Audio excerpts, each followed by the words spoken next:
Hello viewers, আমি অপূর্ব চ্যানেলের পক্ষ থেকে আমি অপূর্ব রয়েছি আপনাদের সাথে ভারতীয় ভিসা সংক্রান্ত নতুন একটি ব্লগে আপনাদেরকে স্বাগতম। আশা করছি আজকের এই ভিডিওতে আপনাদেরকে ভারতীয় ট্যুরিস্ট ভিসা সম্পর্কিত কিছু স্পষ্ট ধারণা দিতে পারবো।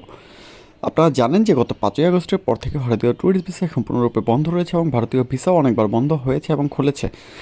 এখন বর্তমানে শুধুমাত্র মেডিকেল ভিসা, স্টুডেন্ট ভিসা এবং এন্ট্রি ভিসা চালু রয়েছে, তাও সেটা খুবই সীমিত সংখ্যক আকারে।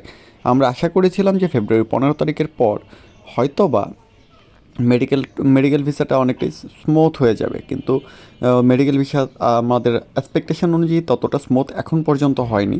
আমি যখন ভিডিওটা রেকর্ড করছি তখন হচ্ছে আজকে ফেব্রুয়ারি 15 তারিখ, এখন পর্যন্ত ওইরকমভাবে স্মুথ হয়নি। দেখা যাক আগামী 5 দিনে কতটুকু স্মুথ হয়। তবে আপনারা সবচেয়ে বেশি যেটার জন্য অপেক্ষা করেছেন সেটা হচ্ছে ভারতীয় ট্যুরিস্ট ভিসার জন্য। বড় আসলে একটা সম্ভাবনা ছিল ভারতীয় ট্যুরিস্ট ভিসা ওপেন হওয়ার।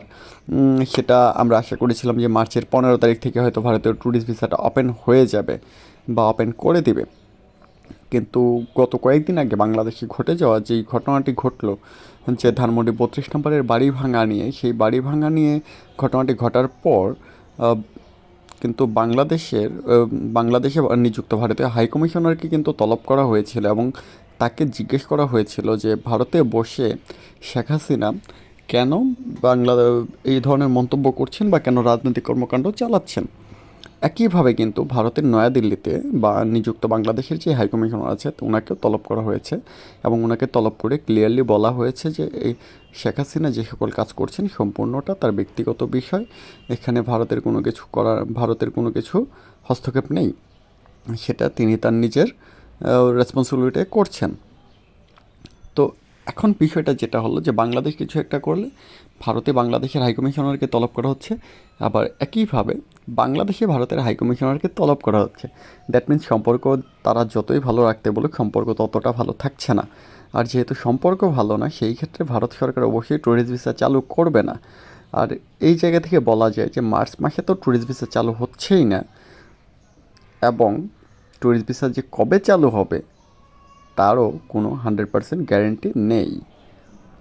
সেটা এই সরকারের আমলে, মানে এই অন্তর্বর্তীকালীন সরকারের আমলে ট্যুরিস্ট ভিসা চালু হওয়ার সম্ভাবনা খুবই ক্ষীণ এবং খুবই কম। হতে পারে সেটা নতুন সরকার আসলে হয়তো ট্যুরিস্ট ভিসা চালু হতে পারে, তবে সেটা ডিপেন্ড করবে ওই সরকারের সঙ্গে ভারত সরকারের সম্পর্ক কেমন তার উপরে ডিপেন্ড। নতুন সরকার বলতে নতুন গণতান্ত্রিক সরকার, নির্বাচিত ভোটের মাধ্যমে নির্বাচিত সরকার আসার পর।